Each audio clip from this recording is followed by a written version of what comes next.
नौकरी के लिए क्या क्या था, क्या करना था, तो क्या लगता था?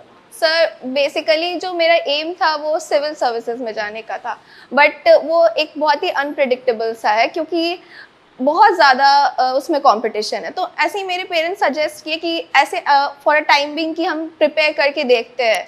तो फर्स्ट अटेम्प्ट हम दिए थे 2022 में, फिल किए थे फॉर्म, तो उसमें दिए थे।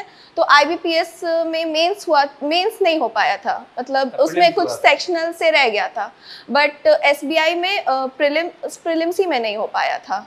तो बट मेरे को बस यही लगता था कि प्रीलिम्स ही ना मेरे लिए थोड़ा सा डिफिकल्ट फेज था, क्योंकि वो जो स्पीड मैनेज करना था वही मेरे लिए, हमको लगता था कि अगर हम एक बार प्रीलिम्स हो जाएगा तो मेंस मेरे लिए कंफर्टेबल है एसबीआई के लिए, क्योंकि इसमें सेक्शनल नहीं रहते हैं।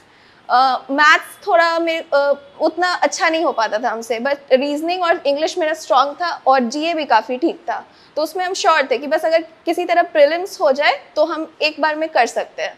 देखिए इनका सही, क्योंकि आर्ट्स के विद्यार्थी हैं और इंग्लिश ऑनर्स था, बैंक्स में इनके लिए एडवांटेज ये था कि प्रीलिम्स क्वालिफाई कर जाएंगे।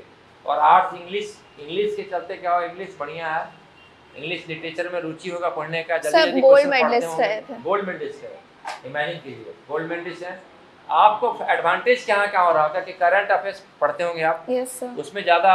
अभी स्टेट बैंक ऑफ इंडिया इनका मार्क्स नहीं निकाला है, लेकिन इनका जो मार्क्स आएगा, मैं फिर बता रहा हूँ 110% इनके सिलेक्शन का आधार इंग्लिश लैंग्वेज, डिस्क्रिप्टिव और करंट अफेयर्स होगा, ना कि डीआई और रीजनिंग होगा।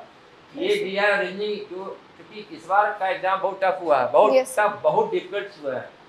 रीजनिंग और डीआई का स्थिति ये रहा है कि स्टेट बैंक ऑफ इंडिया खुद बोली है कि हम अगले बार से आसान एग्जाम लेंगे, तो इतना टफ एग्जाम कभी हुआ ही नहीं है, इस बार हुआ।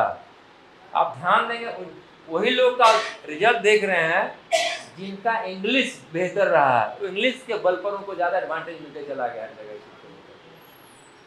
कितने एग्जाम्स दिए हैं 2 साल में?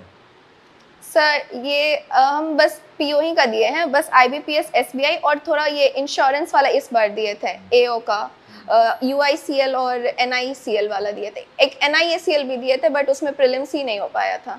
क्यों नहीं हो पा रहा है प्रीलिम्स? क्योंकि उसमें रीजनिंग मैथ है, इसलिए जो बड़ा एग्जाम होता है उसमें हम हमेशा बोलते हैं जिसका आईक्यू बढ़िया है, जिसको लगता है कि हम थोड़ा सा लेजी हैं लेकिन इंटेलिजेंट हैं, उसके लिए सबसे आसान एग्जाम है स्टेट बैंक ऑफ इंडिया का पीटी।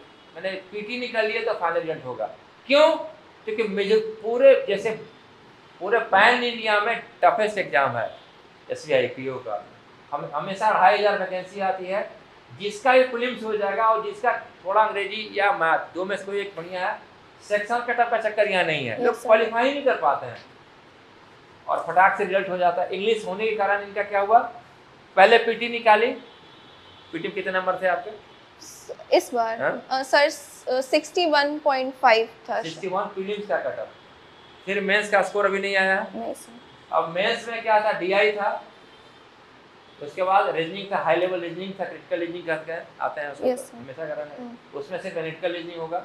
इसके बाद करंट अफेयर्स, वो भी फाड़ो, करंट अफेयर्स बढ़िया, करंट अफेयर्स माने इकोनॉमिक्स बेस्ड करंट अफेयर्स। इसके बाद डिस्क्रिप्टिव होगा, यस सर, 50 मार्क्स होगा, नहीं कंप्यूटर इसमें उसमें मिला हुआ और 2-4 क्वेश्चन मिला हुआ साथ में, और करंट अफेयर्स के साथ मे भी वैसा हो, बट ऐसे नहीं था। डिस्क्रिप्टिव कितने नंबर का था? 50 का था। 50 नंबर का।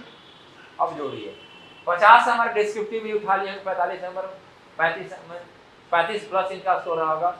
एडवांटेज है कि अच्छे कॉलेज में इनका परवरिश हुआ है, पटना विमेंस कॉलेज में इंग्लिश ऑनर्स है, तो ये इंटरव्यू में यदि कटअप से 2 नंबर भी ज़्यादा होगा तो ये कम्युनिकेशन के लेवल पर 50, 49, 58 लेके निकल गया वहाँ से। यही होता है, सिपाही बनना बहुत टफ है, बहुत टफ है, लेकिन बड़े एग्जाम निकालना बहुत आसान है, जिस थोड़ा भी क्वालिटी जो उनके पास है। ये आपको देखना पड़ेगा कि जो बड़े एग्जाम में जिसका इंग्लिश बढ़िया, हमेशा बोलते हैं, हमेशा उनको एडवाइस करते हैं जिनकी इंग्लिश अच्छी है उसके लिए पीओ चुटकी है, चुटकी है, पीटी निकालिए और इंग्लिश में धूम धड़ाका करके निकल जाएं आप। तो मैं, क्योंकि मुझे अच्छा लग रहा है, हम हमेशा गाइड करते रहते हैं।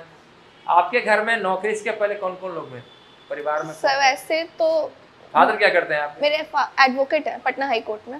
एडवोकेट है। ग्रैंडफादर? वो रिटायर्ड है, कंज्यूमर फोरम में काम करते थे। तुम घर की पहली ऑफिसर हो। यस वैसे तो she is the first officer. ये अपनी परिवार की पहली अधिकारी हैं। अच्छा बात क्या है वो भी स्टेट बैंक ऑफ इंडिया में, जब पीटी निकालने के बाद जो मेंस निकालने के बाद जो इनका इंटरव्यू होता था क्या क्या होता है, सबसे पहले टेस्ट ऑफ साइकोमेट्रिक्स होता है। यस तो पहले तो लोग साइकोमेट्रिक्स टेस्ट सुने भी नहीं, जानते भी नहीं है, लेकिन एडवांटेज है कि लैंग्वेज अच्छी पकड़, एजुकेशन बढ़िया, उसमें सिचुएशन में आपको डिसीजन लेना होता है। तो टेस्ट ऑफ साइकोलॉजी में जो लैंग्वेज होता है बड़ा बढ़िया होता है वो।